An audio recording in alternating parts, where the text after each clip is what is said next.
હિંમતનગરમાં ભાજપ દ્વારા લાભાર્થી સંપર્ક અભિયાન અંતર્ગત જિલ્લાની કાર્યશાળા યોજાઈ।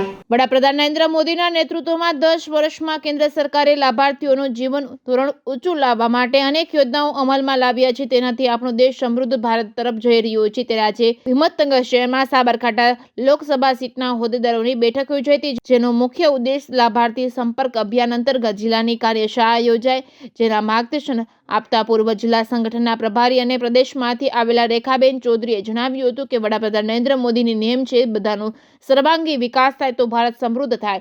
આપણે 400 સીટોને પાર લઈને નીકળ્યા છીએ। આ કામ ભાજપના બ્રાન્ડે કાર્યકર્તા જ કરી શકે છે। 1 કરોડ કાર્યકર્તાઓ આજે સરળ એપ દ્વારા જોડાયા છે। વોટિંગ બાય અશોક નાઈ, સાબરકાંઠા।